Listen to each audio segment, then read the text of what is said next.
বন্ধুরা, তোমরা সকলে কেমন আছো? আশা করি সকলে ভালো আছো। আমিও ভালো আছি। আজ আমি আরেকটি ভিডিও নিয়ে তোমাদের সামনে চলে আসলাম। দেখো, ভিডিওটা তোমাদের সকলে ভালো লাগবে। আজ শ্রাবণ মাসের শেষ সোমবার। আমরা সবাই একসাথে মিলিত হলাম দেবপুরীতে।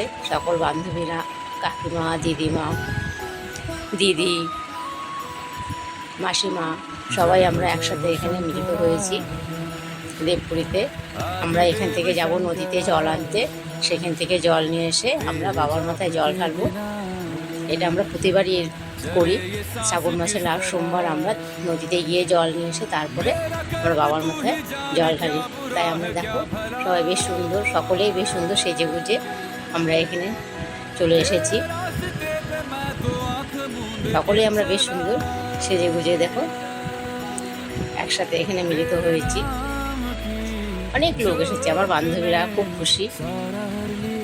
আমরা খুব মজাও করি এই দিনটিতে, সকলে মিলে বেশ আনন্দ করি। আমরা নাচ গান হই হুল্লোড় করতে করতে আমরা নদীর দিকে এগিয়ে যাই। সেখান থেকে জল নিয়ে আসি, তারপর বাবার মাথায় জল ঢালি। নদীটা একটু দূরে, তোমরা দেখতে থাকো, পাশে থাকো। আশা করি তোমাদের ভালো লাগবে। এত গল্প করছি, সকলে কি হাসাহাসি। আমরা এখন নদীর দিকে এগিয়ে যাচ্ছি। নদী প্রায় চলে এসেছে। আকাশটাও বেশ মেঘ মেঘ।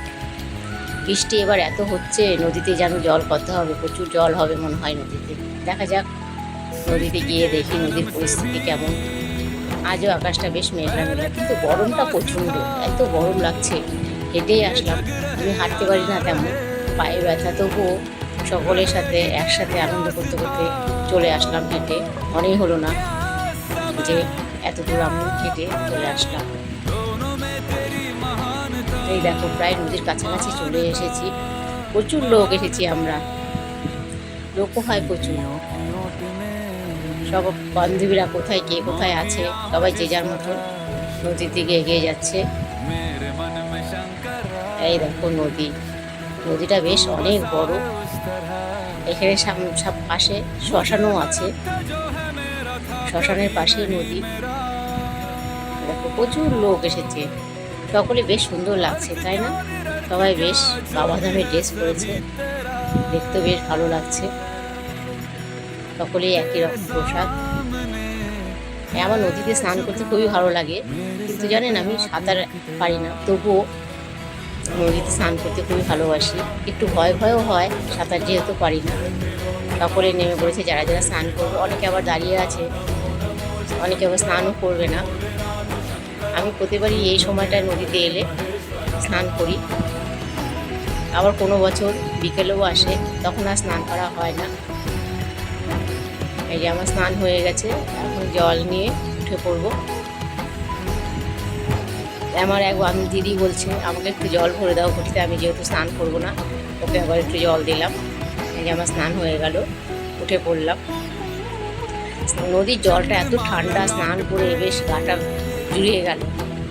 উঠে পড়েছি নদী থেকে। এখন আমি টোটোতে বসেছি, যেহেতু হেঁটে এসেছি, আর হেঁটে যেতে পারবো না, পায়ে যেহেতু ব্যথা, তাই বলছি আর হাঁটতে পারবো না। আমি, কাকিমা, আমার দুই বান্ধবী মিলে টোটোতে বসে পড়েছি। অনেকে স্নান করছে, স্নান করে উঠে আসছে, অনেকে হেঁটে যাবে, অনেকে আবার টোটোতেও যাবে। জায়গাটা বেশ এত সুন্দর, এত ঠান্ডা, খুব সুন্দর। এখানে আসলে মনে হয় যেন প্রাণটা জুড়িয়ে যায়। এখানে মন্দিরও আছে, বাবা ভোলেনাথের মন্দির আছে, কালী মন্দির আছে। জল নিয়ে বাড়িতে চলে আসলাম। দেবপুরীতে একটু জল দিলাম বাবার মাথায়। সেখানকার ছবিটা তোমাদের দেখাতে পারলাম না, ওখানে প্রচুর ভিড়, তাই জন্যই ভিডিওটা করতে পারিনি। বাড়িতে যেহেতু আমার শিবলিঙ্গ প্রতিষ্ঠিত করা আছে, এখানে আমাকে জল প্রতি সোমবারই জল ঢালি, প্রতিদিনই পুজো দিতে হয় এখানে।